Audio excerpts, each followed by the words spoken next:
अगर आप भी चाहते हैं नए वीडियो एवं नए ऑडियो देखने एवं सुनने के लिए तो हमारे गोल्ड स्टूडियो चैनल को सब्सक्राइब जरूर करें एवं बेल आइकन दबाना ना भूलें।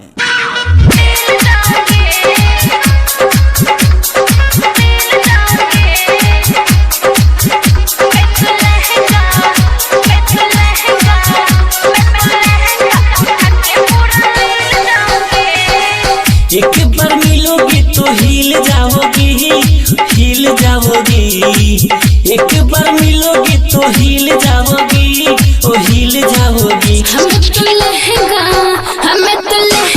उठा के पूरा लील जाओगी। हमें तो लहंगा उठा के पूरा लील जाओगे।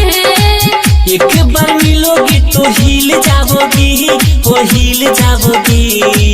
एक बार मिलोगी तो हिल जाओगी, ओ हिल जाओगी। मैं तो लहंगा अरे रे लहंगा उठा के पूरा लील जाऊंगी। हमें तो लहंगा उठा के पूरा लील जाऊंगी।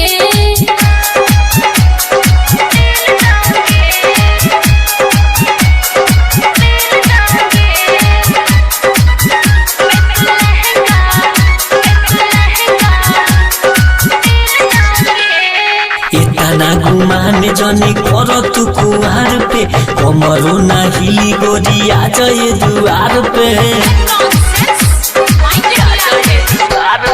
हमारी जवानिया के सब दीवाना हो जाइए बेहोश जब दिखाएगा खजाना।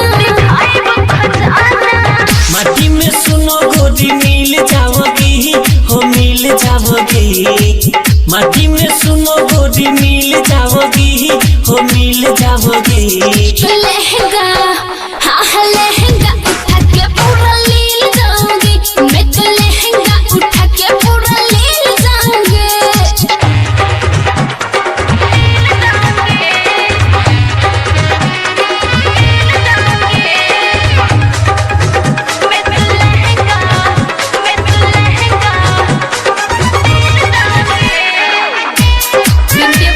Recording studio Delhi.